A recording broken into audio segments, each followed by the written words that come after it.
आज का यह सत्र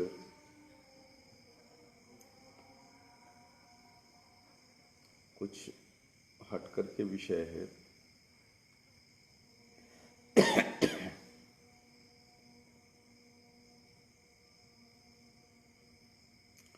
पुलिसिया भांगड़ा, पुलिस की बिगड़ी हुई छवि और उसको सुधारने का कुछ क्रम। और आज कोरोना के वातावरण में उनकी भूमिका, ऐसे कुछ विषयों पर आज आपसे संवाद करूंगा।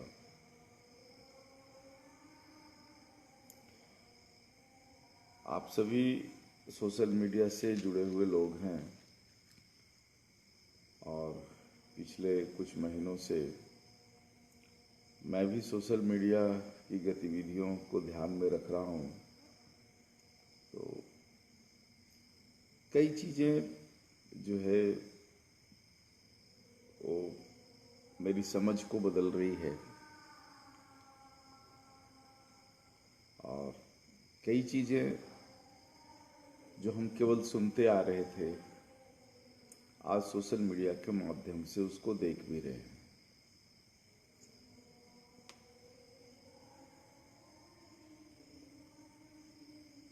उनमें से एक विषय है पुलिस द्वारा आम व्यक्ति को किया जा रहा परेशानी। दूसरी तरफ पुलिस द्वारा जनता को दिया गया सहयोग। ये दोनों तरह के विषय सामने आ रहे हैं। सोशल मीडिया पर हम देख रहे हैं कि किस प्रकार से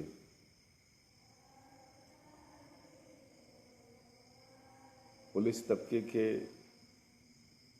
जो मध्यम और नीचे स्तर के लोग हैं,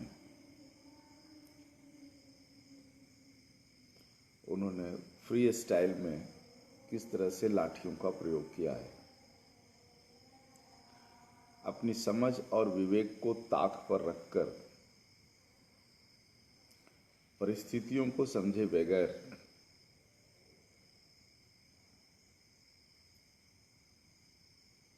एक अंधे आदेश की तरह धुनाई और पिटाई की है।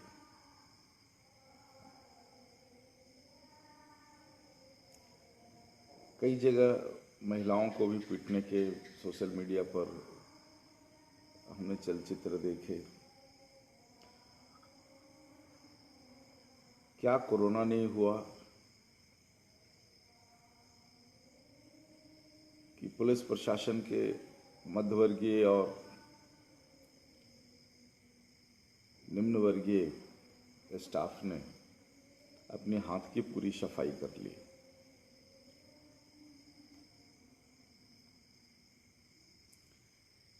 इन सारे दृश्यों को एक मेज पर रखकर अगर विश्लेषण करें तो लगता यही है कि भारत में पुलिसिया राज है और स्थितियां कुछ ऐसी ही दिखती है जैसे आपातकाल में स्थिति हुई थी।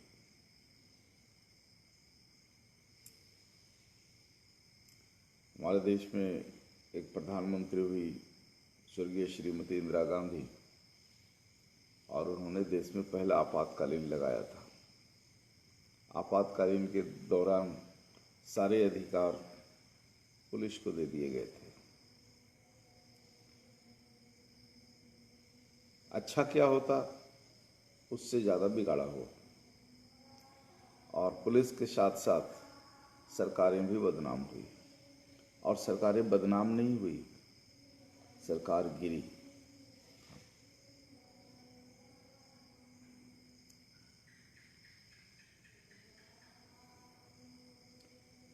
आप 1800 से लेकर अभी तक का जो इतिहास है, इस इतिहास के पन्ने को उलट करके देखो,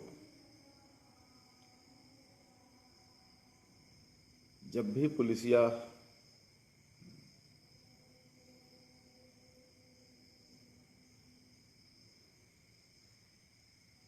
जब भी पुलिस की लाठी सामान्य लोगों के लिए पीड़ा बनी है, तब जनता ने अपना कहर सरकार पर निकाला है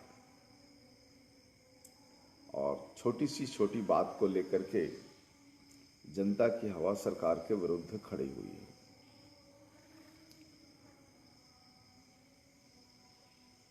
इन विषयों को मैं पिछले 3-4 दिन से विश्लेषण कर रहा हूं, तो इसमें से कई चीजें समझ करके आई है। जैसे एक जो विषय समझ करके आया 1971 का विषय।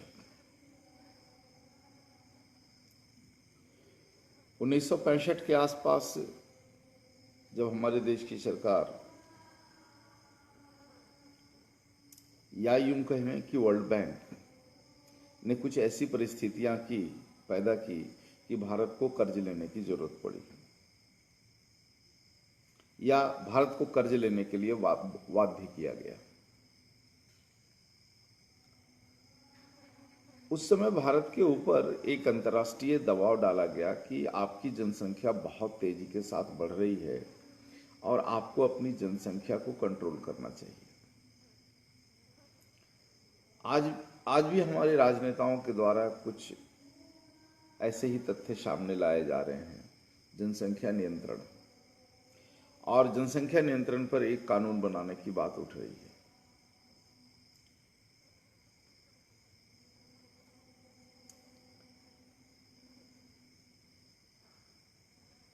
तो जब आपातकालीन लगा, राज्य सरकारें भंग हो गई और प्रशासन की सारी जो व्यवस्था है वो पुलिस के हाथ में दे दी गई और पुलिस को पूरी छूट दे दी गई कि वह जैसे भी चाहे भारत की जनता को सरकार के आदेश का पालन कराए।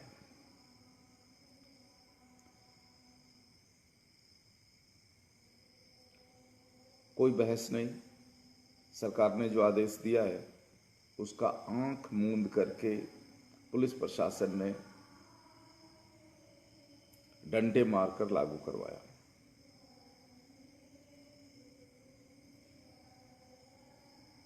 जनता के पास कोई चारा नहीं, उसको सहने और बर्दाश्त करने के सिवा कोई चारा नहीं है।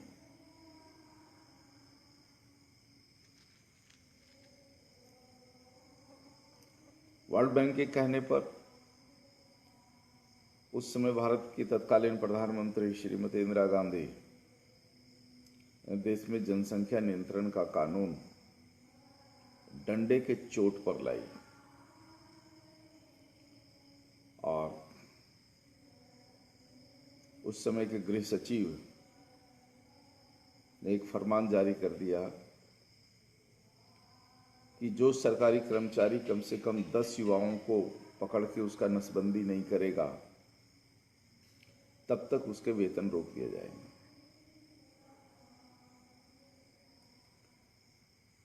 माफ करना, गृह सचिव ने नहीं बल्कि गृह सचिव ने जो कड़े आदेश दिए जिलाधिकारियों को, तो जिलाधिकारियों ने उस आदेश के पालन के लिए ऐसे कठोर कदम उठाए। सारा दृश्य आज भी मुझे पूरी तरह से याद है। उस समय मैं विवेक में था, देश की स्थितियां परिस्थितियां सब देख रहा था, इसलिए वो सारे दृश्य मुझे आज भी याद हैं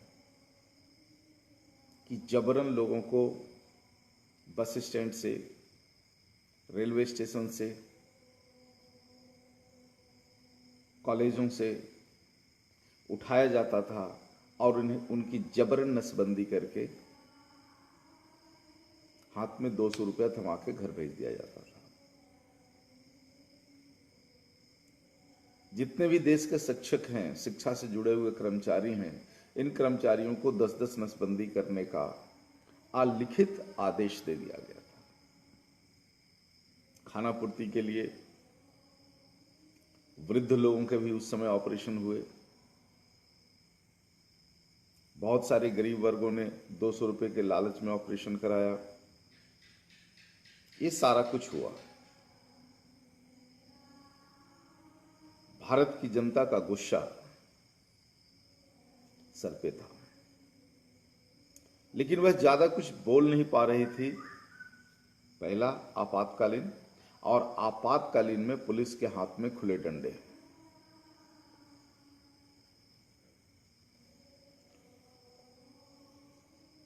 उन्नीस सौ 77 आया।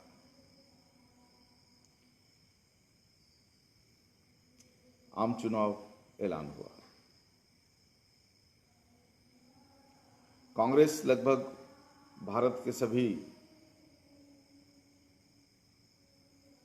संसदीय क्षेत्र से उम्मीदवार खड़ी की। स्वयं श्रीमती गांधी उत्तर प्रदेश के रायबरेली से चुनाव लड़ी। 71 से लेकर के 75 का जो समय था,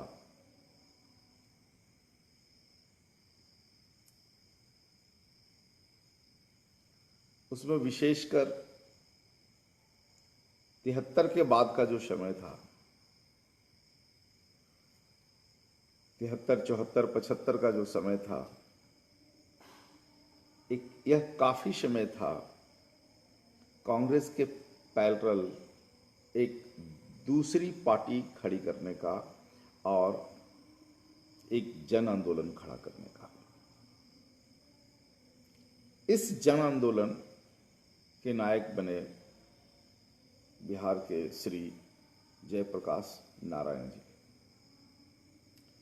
जयप्रकाश नारायण ने बीड़ा उठाया और पूरे भारत को कांग्रेस के खिलाफ एकजुट करने के अभियान में निकल पड़े।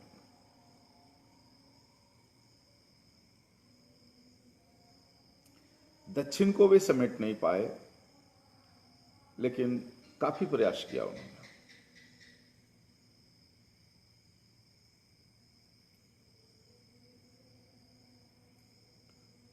उन्नीस सौ 77 में चुनाव की घोषणा हुई।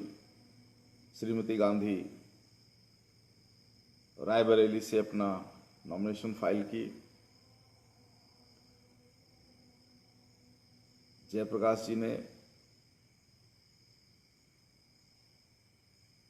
जिस आंदोलन को खड़ा किया, उसका जो राजनीतिक स्वरूप था, जनता पार्टी, मुझे याद है उसमें एक से एक धुरंधर राजनीति के मंजे हुए खिलाड़ी मैदान में उतरे। उनमें से एक व्यक्ति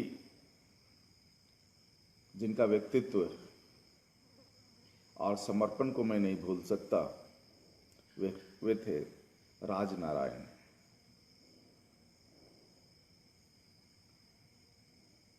राजनारायण जी ने सर पे कफन बांधा और कहा कि जब तक मैं श्रीमती गांधी को चुनाव में धूल नहीं चटा दूं, तब तक सर से कफन नहीं उतारूंगा। और श्रीमती के खिलाफ रायबरेली में के मैदान में जब वे डटे और उनके आक्रामक भाषण हुए,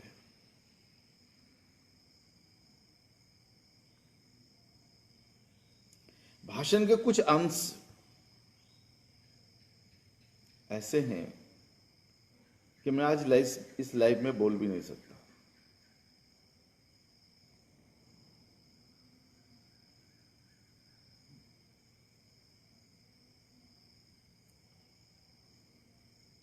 एक बार तो उन्होंने भरी सभा में अपनी धोती उठा दी और कहा, देखो यहां अंदर भी सूती है।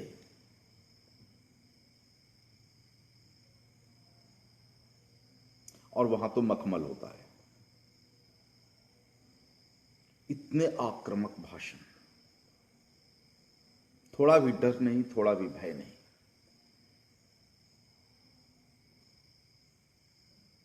ऐसे आंदोलनकारी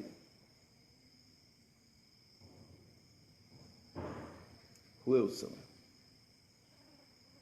और राजनारायण जी ने श्रीमती गांधी को रायबरेली के चुनाव में धूल चटा दिया, जमानत जब्त करा दी। और श्रीमती गांधी के जमानत जब्त होने की खुशी भारत के राज कर्मचारियों में कितनी थी, इसका एक उदाहरण काफी है। एक उदाहरण कि जैसे ही चुनाव परिणाम घोषित हुआ और श्रीमती गांधी के जमानत जब्त होने का समाचार आया, तो रायबरेली के ऑल इंडिया रेडियो पर वहां के कर्मचारियों ने एक गीत का धुन बजाया था, बरेली के बाजार में झुमका गिरे रे। साहस देखो, कर्मचारियों की साहस देखो। और पूरा भारत झूम उठा था।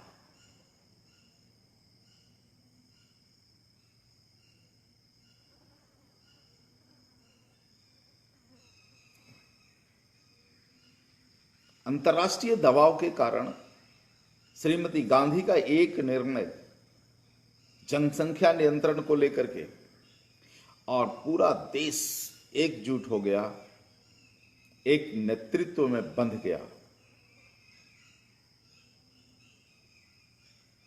इसके परिणाम बाद में क्या हुए वो छोड़ो, लेकिन एक बार तो श्रीमती गांधी को धूल चाटना पड़ा।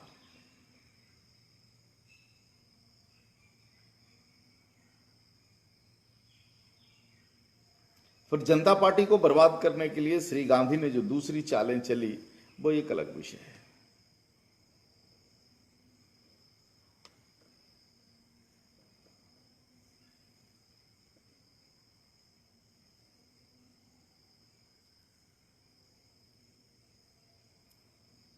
आज कोरोना को लेकर जो सोशल मीडिया में जो वीडियो चल रहे हैं, जिनको बिल्कुल सत्य से परे नहीं कह सकते, जो वो दृश्य मेरी आंखों के सामने से गुजरता है, तो इमरजेंसी के सारे दृश्य मुझे याद आते हैं, जिनको मैंने अपनी आंखों से बचपन में देखा है।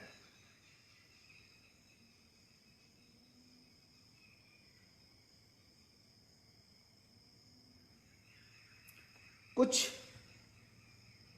ऐसे ही दृश्य आज भी देखने और समझने को मिलते हैं।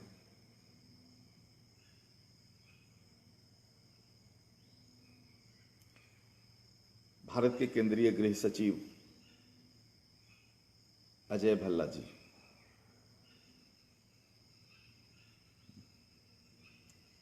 भारत के सारे डिप्टी जनरल ऑफ पुलिस की बैठक बुलाते हैं और सबको आदेश देते हैं कि कोरोना से संबंधित जितने भी प्रिकॉशंस सरकार ने कहे हैं, इसका सख्ती से पालन कराया जाए।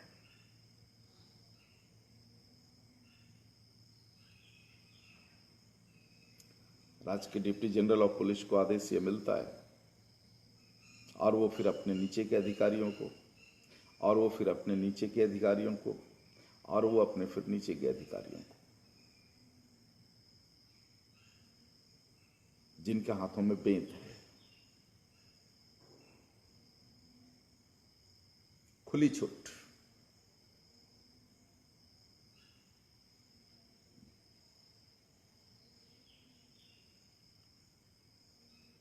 जबकि भारत का संविधान, उसके अनुच्छेद क्या कहते हैं?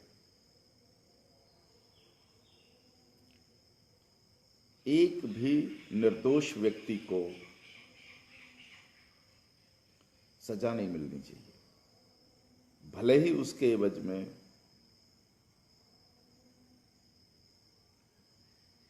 कई दोषियों को छोड़ना पड़े। यहां क्या हो रहा है? लॉकडाउन में सरकार के आदेश का पालन और उसको तोड़ने के जितने भी दृश्य आए, क्या उसमें सभी दोषी थे? क्या कुछ लोगों की ऐसी बुरी परिस्थितियां नहीं थी जिसके कारण उनको लॉकडाउन में निकलना पड़ा?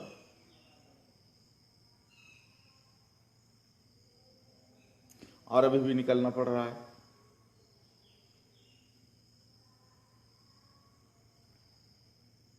और अब मास्क को लेकर के पूरी दुनिया में मास्क पहनने के प्रति गुस्सा सोशल मीडिया पर स्पष्ट दिखता है, लेकिन सरकारों को नहीं दिखता।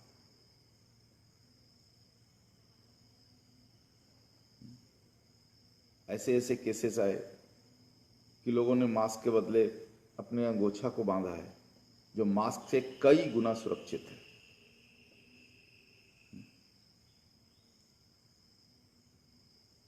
लेकिन पुलिसिया डंडा के आगे उनको भी पेनल्टी लगाई गई, फाइन लगाया गया।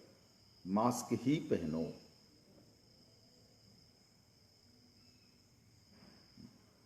क्या इन्होंने मास्क बनाने वाले कंपनियों का ठेका ले रखा है?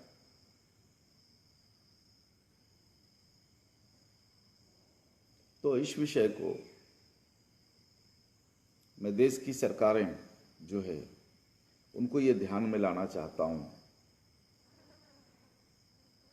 कि आपने भले ही अच्छे के लिए ये किया हो, लेकिन ये जो क्रियाएं हो रही है इसमें पुलिस विवेक से काम नहीं ले रही है। और जो डर है कि कहीं 1977 दोबारा ना हो जाए इस देश में।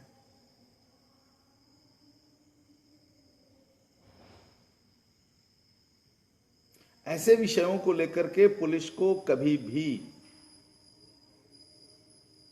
ऐसा अंधा छूट देना स्वयं सरकार के लिए घातक हो सकता है। सरकारें बहुत सारे ऐसे काम किए हैं जो 400-500 साल से पेंडिंग थे, और अच्छे अच्छे प्रधानमंत्रियों की हिम्मत उसमें हाथ लगाने की नहीं हुई है। वर्तमान सरकार को इसके लिए शाबाशी हमें देना चाहिए, और हम देते भी हैं। लेकिन यहीं पर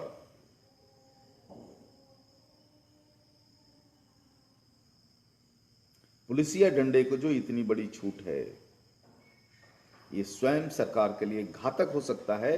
सरकारें 1970 के इतिहास को एक बार पढ़ के देख ले। भीतर ही भीतर यदि भारत के लोगों की भावनाओं को अगर इस तरह से कुचला गया, उनकी लाचारियों को इस तरह से कुचला गया, तो आप लाख अच्छे काम कर लो, आप लाख अच्छे आम के पके हुए फल टोकरी में रख दो, एक सड़ा हुआ आम पूरी टोकरी को सड़ा सकता है। आपके द्वारा लाख अच्छे किए गए कार्य जनता के ऊपर इस तरह से क्रूर प्रहार पूरी टोकरी को सड़ा सकता है।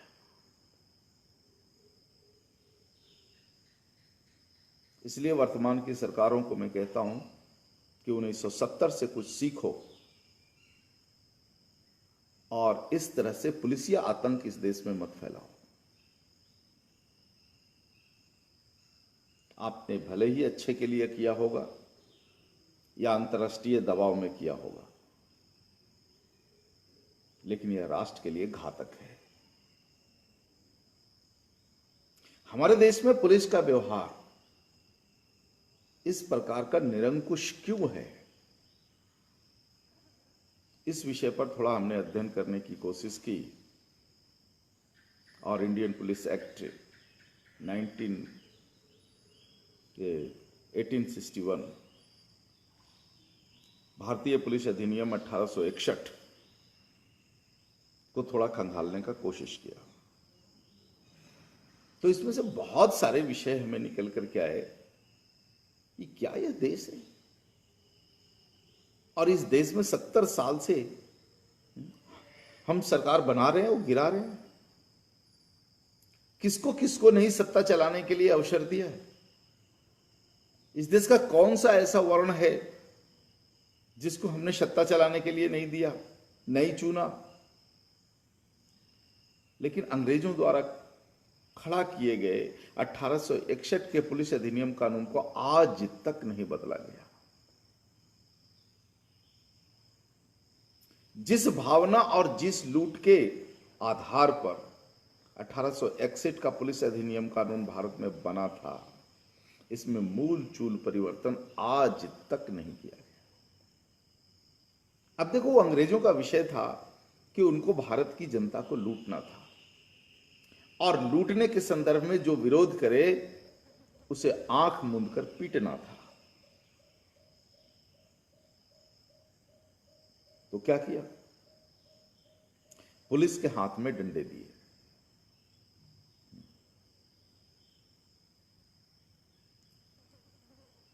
और खुली छूट दे दी।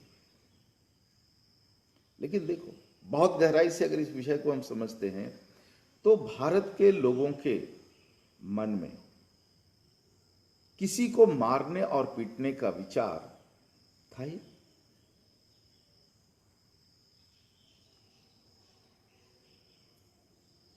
तो जब अंग्रेजों ने भारत के लोगों से कर वसूली के लिए या दूसरे बहुत सारे अनैतिक कामों के लिए पुलिस के हाथ में लाठी दी और कहा पीटो इनको, भारत का किसान गिड़गिड़ाता था कि इस बार पैदावार नहीं हुई है, हम आपको अनाज नहीं दे सकते, मुझे तो खाने भर भी अनाज नहीं हुआ है। तो बेरहमी से पीट करके उससे कर वसूलने की प्रक्रिया में अंग्रेजों ने पुलिस के हाथ में लाठी दी और उसको ड्रेस कोड में जोड़ा। जिस तरह से पुलिस को ड्रेस कोड में पतलून और शर्ट पहनना है, उस तरह से हाथ में उनको लाठी भी होना चाहिए।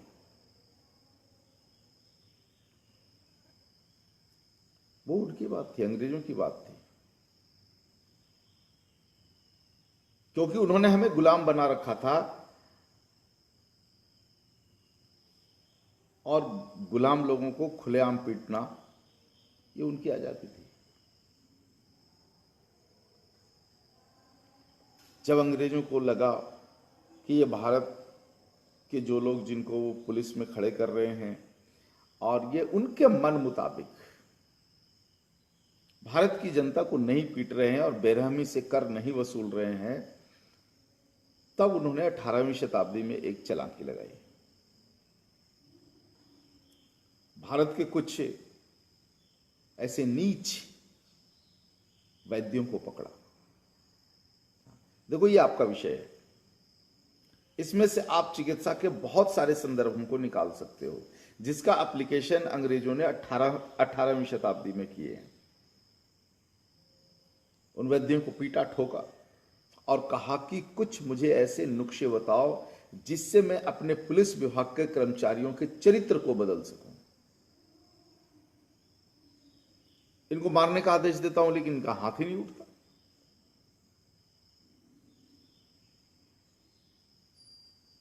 इनको जनता को मसलने का आदेश देता हूं लेकिन ये कड़े कदम ही नहीं उठाते, कठोर कदम ही नहीं उठाते। मुझे अपने कर्मचारियों को, पुलिस कर्मचारियों को ऐसा बनाना है कि एक आदेश हुआ और ये जनता पर टूट पड़नी चाहिए। क्या करना पड़ेगा? कुछ ऐसे कमजोर नीच देश के वैद्य थे, उन्होंने अंग्रेजों को नुस्खे दे दिए कि भारत के लोग, ज्यादातर लोग शाकाहारी हैं और सात्विक भोजन करते हैं और वे पूजा पाठ, सत्संग, मंदिर जाना, ऐसे बहुत सारे सामाजिक कामों में जुड़े हुए होते हैं। इसलिए इनका चरित्र ऐसा नहीं हो सकता जैसा आप बनाना चाहते हो।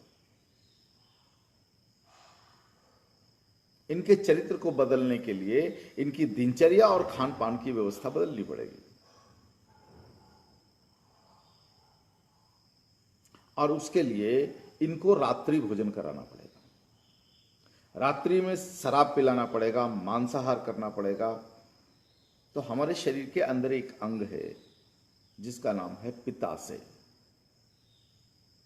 पितासे 24 घंटे में सबसे ज्यादा एक्टिव होता है रात्रि 11 बजे के बाद। रात को 11 बजे से लेकर के 1 बजे तक पितासे बहुत ही एक्टिव रहता है। तो वैद्यों ने कहा कि जब शरीर में पिताशय का समय शुरू होता है, तब जिन लोगों का चरित्र आप बदलना चाहते हो उनको शराब पिलाओ, मांसाहार कराओ और ऐसे बहुत सारे अनैतिक काम करा लो। धीरे धीरे इनका पिताशय इनके चरित्र को बदल देगा। तो अंग्रेजों ने हमारे देश में, भारत में ऐसे कुछ नाइट क्लब्स शुरू किए, कुछ कॉस्मोपॉलिटन क्लब जैसी चीजें खड़ी की।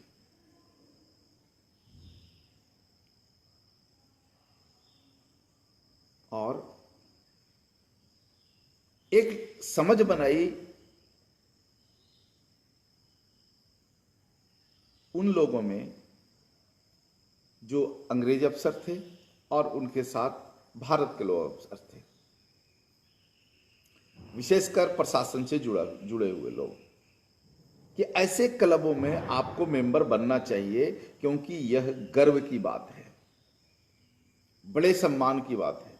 आप तो जी कलेक्टर हो, आप तो जी सुपरिटेंडेंट ऑफ पुलिस हो, आपको अंग्रेजों के इस राजा के इस क्लब में आना चाहिए, मेंबर बनना चाहिए। इसके लिए उन्होंने सदस्यता फ्री की और जो उसके मेंबर बनेंगे उनके लिए खाना, शराब, बोल नहीं सकता, ऐसी सारी चीजें फ्री में उपलब्ध कराई और कहा कि आप अपने दफ्तर से काम निपटा करके घर जाओ और ड्रेस बदल के रात को 10 बजे आप क्लब में आ जाओ, वहां सब फ्री है। हम भारत के लोग जिनका मन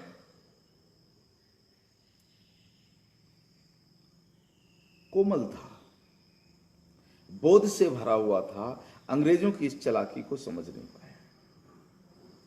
और हमारे देश के जितने भी प्रशासन से जुड़े हुए उस समय 18वीं शताब्दी के जितने भी प्रशासनिक अधिकारी थे, लगभग सबने ऐसे क्लबों को ज्वाइन कर लिया। क्लब के दरवाजे खुलते ही रात को 10 बजे और 10 बजे सारे अंग्रेज के अधिकारी जाते वहां और ढे दारू, मांसाहार, फास्ट फूड और भी चीजें जो मैं नहीं बोल सकता आपको, सारे उपलब्ध कराए। सुबह 2 बजे तक, 3 बजे तक ये दौर चलता और तब कहीं जाकर के ये अधिकारी अपने घर जाते हैं। एक लंबा समय ऐसा निकल गया। भारत के प्रशासनिक अधिकारियों का पित्त भड़का, खराब हुआ। और देखो, तमिल में एक कहावत है, सिद्ध चिकित्सा में हमारे यहां एक कहावत है, पित्तम न पैत्यम। मनुष्य का जब पित्त खराब होता है तो उस पर पागलपन सवार हो जाता है, और यही हुआ। हमारे देश के प्रशासनिक अधिकारियों का पित्त खराब हुआ और उन पे पागलपन का दौर शुरू हुआ। और जो कल तक जिन अधिकारियों के दिल में दया, करुणा का भाव भरा पड़ा हुआ था, सब तार तार हो गए।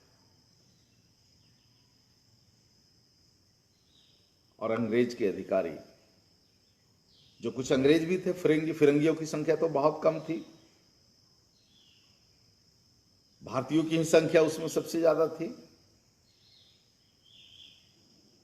उनके हाथ की लाठी ने तमाशा दिखाना शुरू कर दिया। और तब से लेकर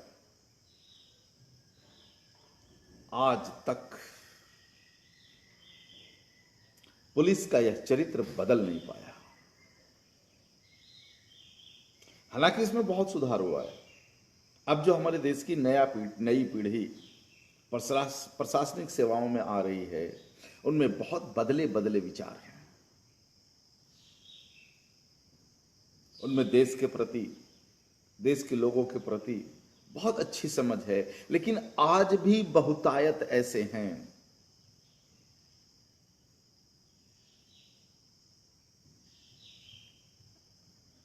जिनके हाथ की लाठियां सरकार की छवि को आम व्यक्ति के दिल में खराब कर देती है। हमारे यहाँ तमिलनाडु में देखो, पुलिस को कावल कहा जाता है। कावल, पुलिस नहीं होता है। हमारे यहाँ पुलिस की गाड़ियों पर आपको लिखा हुआ मिलेगा कावल।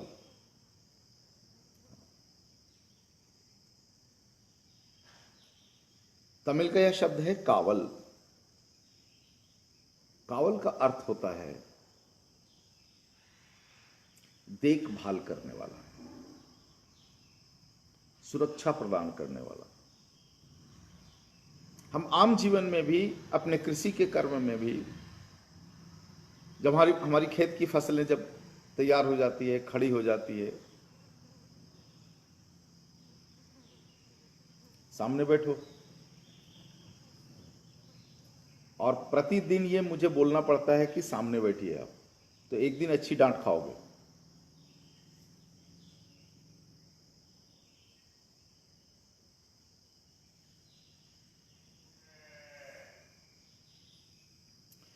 हमारा देश, हमारी कृषि व्यवस्था में जब हमारी फसलें खड़ी हो जाती है और उसको देख रेख करना पड़ता है, तो हम सामान्य बोलचाल की भाषा में भी इसी शब्द का प्रयोग करते हैं कि हमारी खेती का कावल करना। हम अपने कर्मचारी को भी कहते हैं कुछ कावल पाती हो, यानी हमारे खेत का जरा देखभाल करना। ये जो कावल शब्द है, यही हमारे यहाँ पुलिस के लिए उपयुक्त होता है। स्पष्ट है कि पुलिस हमारी देखभाल के लिए है। और देखो, देखभाल में विवेक शब्द की उपयोगिता होनी चाहिए। लेकिन आज क्या हुआ है?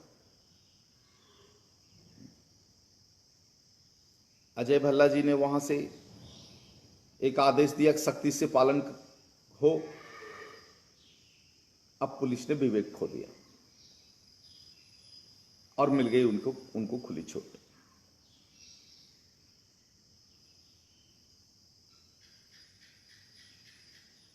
आज भारत का व्यक्ति इस विषय को महसूस कर रहा है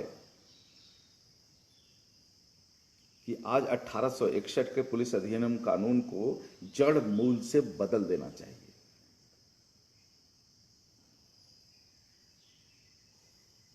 पुलिस नाम सुनते के साथ जो भारत के लोगों में भय खड़ा हो जाता है, इस भय से उनको मुक्ति दिलानी चाहिए।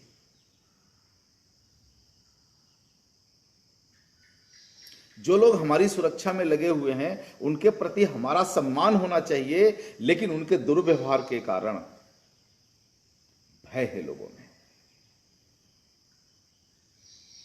और इस विषय को इसलिए भी आज हमने रखा है, थोड़ा लीक से हटकर है, क्योंकि दूसरा भय हमें सता रहा है, और वो है कोरोना के वैक्सीनेशन का भय। कोरोना का वैक्सीनेशन इस देश में आया और अजय भल्ला जी ने अपने देश के प्रशासन को ऐसा ही आदेश दे दिया, यदि तुम निश्चित कहता हूं मैं, आने वाले समय में 1977 फिर दोहराएगा इस देश में। इसलिए आज का संवाद सरकारों के लिए एक चेतावनी भी है।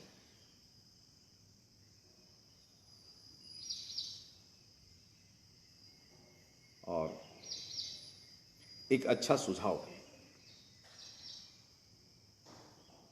आपने बहुत अच्छे अच्छे काम किए हैं, सराहना करता हूं मैं कि 500 साल से ऐसे पेंडिंग जो काम थे, साहस किया है आपने।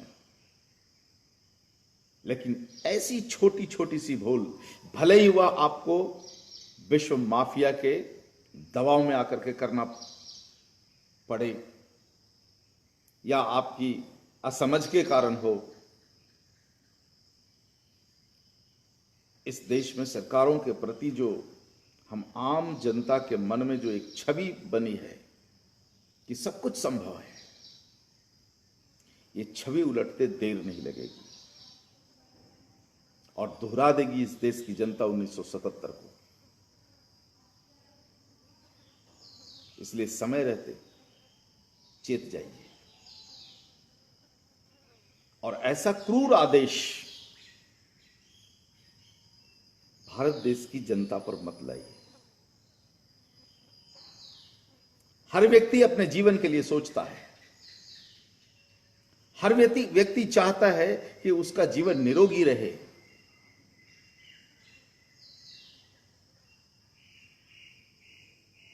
हमें मास्क पहनने से क्यों डर लग रहा है, इस विषय को लाना चाहिए।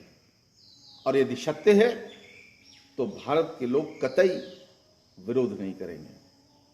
लेकिन मास्क के दुष्परिणाम पूरी दुनिया में आई है और पूरे दुनिया के लोग इस मास्क के खिलाफ खड़े हुए हैं। आपको सोचने की जरूरत है। और जहां पर भारतीय चिकित्सा माध्यमों से कोरोना के मरीज 2 से 3 दिन में निगेटिव हो रहे हैं, ठीक हो रहे हैं, इसमें आपको पुलिसिए डंडे के बल पर वैक्सीनेशन के ऐसे सख्त कानून बनाने की सोच बदलनी चाहिए। ये भय है भारत के लोगों में कि ऐसा कोई सख्त कानून आने वाला है और हमें बस स्टैंड पर पकड़ के, रेलवे स्टेशनों पर पकड़ करके और हमारे बच्चों को स्कूल में जाकर के जबरदस्ती आप इंजेक्शन ठोकोगे। ये भय खड़ा हो गया है। इस भय से भारत की जनता को बाहर निकालिए और उनको स्वेच्छा पर छोड़ दीजिए। जैसे कर्नाटक की सरकार ने किया। हमें जीना है तो हमें भी चिंता है।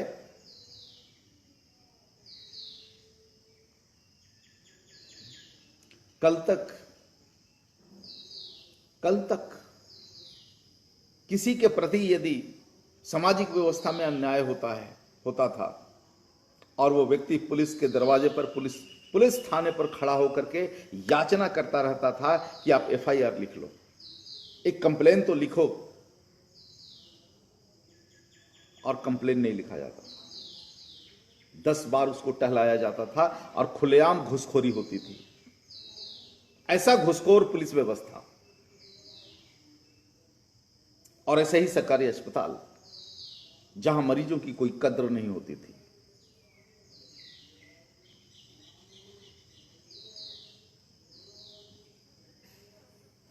अस्पताल में चले जाइए, पूछने वाला कोई नहीं है, पीने के पानी की व्यवस्था नहीं है, एक्सपायर दवाइयां दी जा रही है, लोगों की जिंदगी से खेली जा रही थी। और आज इस कोरोना संकट में पुलिस और ये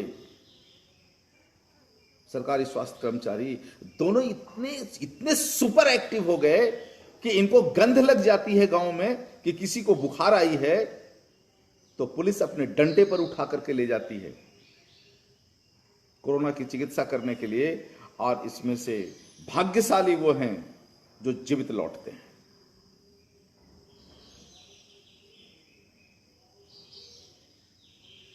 देखो सोशल मीडिया खोल करके क्या हो रहा है।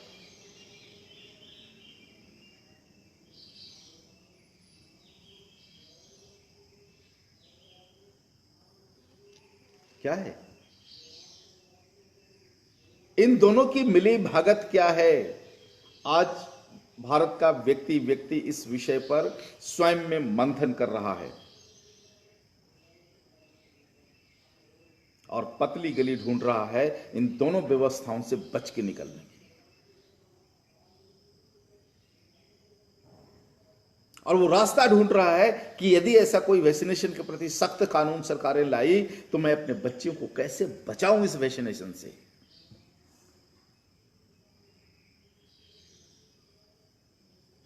इतना तो आप भी समझते होंगे, सरकार के लोग भी, और भारत की जनता, जो प्रबुद्ध जनता है, वो भी समझती है कि बिल गेट्स जैसा हरामखोर माफिया भारत की जनता के कल्याण की दिशा में कोई काम नहीं कर सकता। उसको विश्व की सत्ता पर बैठना है।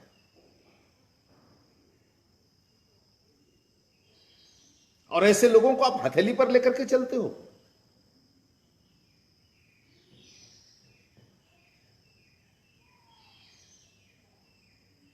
भारत की सिद्ध चिकित्सा, भारत की मूल आयुर्वेद चिकित्सा, और ऐसे ऐसे भारत में जितने भी आयुर्वेद से निकले हुए थेरेपियां हैं, इन थेरेपियों ने कमाल का काम किया है।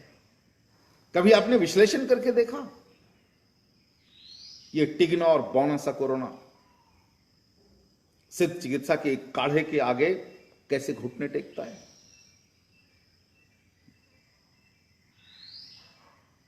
इतनी सारी चीजें जब देश में आ रही है और लोग, हमारे देश के पारंपरिक वैद्य अपने सामर्थ्य से निःशुल्क इन चीजों को देश में खड़ा करने के लिए आगे आ रहे हैं,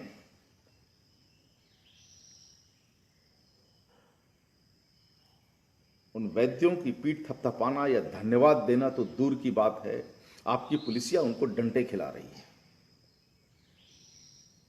निश्चित रूप से आम जनता के मन में आपकी नीतियों के विरुद्ध बू आएगी। इसलिए कोई भी अंतर्राष्ट्रीय दबाव हो, हमारी सरकारों को ऐसे कार्य नहीं करने चाहिए। बहुत वर्षों के बाद सरकार में कुछ ऐसे लोग आए हैं जिन पर मैं दृष्टिपात करता हूं तो दिखता है कि कुछ अस्थाई सरकारें आई है हमारे देश में, और अस्थाई सरकारें ही इस देश में कुछ अस्थाई काम कर सकती है। हमारे देश की कुछ ऐसी व्यवस्थाओं की नींव को मजबूत कर सकती है, लेकिन कुछ ऐसी हरकतें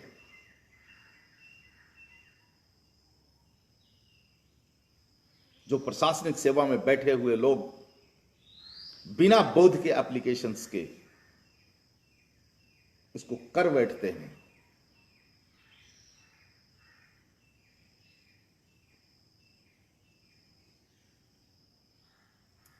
ऐसे लोग अस्थाई सरकारों की जड़ में विष डालने का काम कर रहे हैं।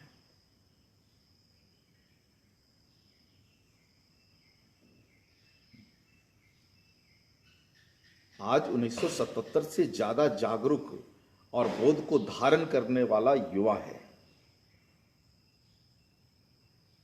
जब भी उसके हाथ में मौका आया, आपको वो नहीं छोड़ेगा। इसलिए इसको चेतावनी के तौर पर ले लीजिए, या फिर एक शुभचिंतक के नाते सलाह के तौर पर ले लो, लेकिन बदलिए अपने आप को, और अंतर्राष्ट्रीय दबाव यदि है तो उससे बाहर निकलिए, क्योंकि इस राष्ट्र को एक अस्थाई शरीर, एक अस्थाई सरकार की ज्यादा आवश्यकता है।